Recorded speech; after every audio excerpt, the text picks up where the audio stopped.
Hey guys, my name is Ryan, and today I'll be talking about rising insulin prices. Before we get into it, I'd like to talk about the background on insulin. I myself am a type 1 diabetic, so I use insulin on a day to day basis. The main difference between type 1 and type 2 diabetics or type 1 diabetics, their pancreases no longer work. So, like I said, it's a daily necessity to use insulin.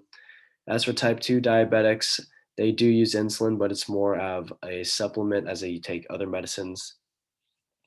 And there are different forms of insulin products. For the simple explanation, there's short acting and long acting insulin. And you can take this insulin via syringe, insulin pump, or insulin pen. And you're typically able to purchase these via pharmacy at your CVS or Long's Drugs or whatever local pharmacy you can go to. And you can purchase this in bulk or in short term. The rates are slightly lower for bulk items. So pictured in this slide is Novolog. This is the brand that I choose to use for my insulin. And when I purchase this from the pharmacy, I'll get a 3-month supply worth for $90. And if you were to buy one of these vials singularly, it would be $50. So it's more expensive, like I said, to buy in short term. So in this slide, you can see that this is the Medicare enrollees aggregate out-of-pocket spending on insulin, which could quadrupled between this 10-year period. So as you can see, the insulin prices are rising quite a lot, and it doesn't seem like it is going to stop anytime soon. So here you can see on the right side, it's the rise in list price and net price since 2007 to 2016. And for the list price, it's typically the price that's paid for insulin without insurance or without discounts. So that's just what the company or the manufacturer is listed at. And the net price is the price that is generally paid for by insulin customers. So the reason this is so significant is because it is price gouging with these insulin manufacturers. And it's a similar situation to the EpiPen social issue. And I choose to talk about an ethical issue here, and I want to bring that up because, in my opinion, as a stakeholder and a diabetic myself, I do believe this is an ethical issue, and I've seen the firsthand effects of the outlandishly high insulin prices. The extreme price point of insulin forces diabetics and their families to choose between which diabetes management products are essential. And in reality, all diabetes management products are essential. But unfortunately, this unwanted yet needed decision only creates a gap in diabetes management that can be directly correlated to financial factors.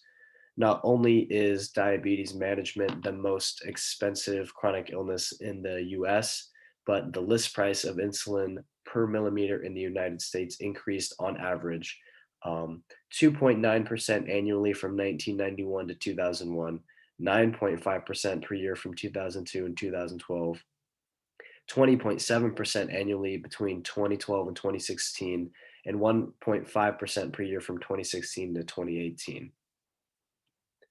So, yes, inflation is expected to raise the cost of any product over time, but in my professional opinion, this situation is very different. Production costs of insulin are relatively low, whereas manufacturers strategically decide to overprice each vial of insulin based on the rebate rate.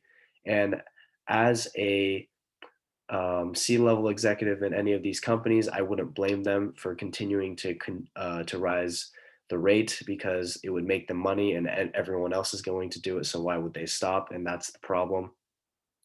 Insulin rebates average between 30 and 50% and often reach as high as 70% for the most commonly used insulin products, which is significantly higher than the average rebate for other types of drugs. So this is a big issue for I'm myself as a stakeholder in the diabetic community. And if you were to talk to anyone else in the diabetic community, they would share a similar complaint. So let's talk about monopolies. Typically, there are 1 to 2 companies that dominate the insulin market share. Shown on the right side is Novolog, the brand that I use, and Humalog, a brand I used to use. So Novolog and Humalog are the monopolies in the United States, and their manufacturers' prices increase respectively as the top sellers do. So as Novolog and Humalog's prices increase, so will the other manufacturers. So here's a chart of insulin cost over time. I've talked about the list price and the net price, and it doesn't seem like the prices of insulin is going to lower anytime soon. It continuously rises each year unfortunately for us in the diabetic community. But we will see how this goes. I know that past policy has tried to lower the cap of insulin prices, but it doesn't seem like this is stopping anytime soon. So I hope you guys enjoyed learning a little bit more about insulin prices and how it's priced in the insulin community. But thank you guys. Hope you enjoyed.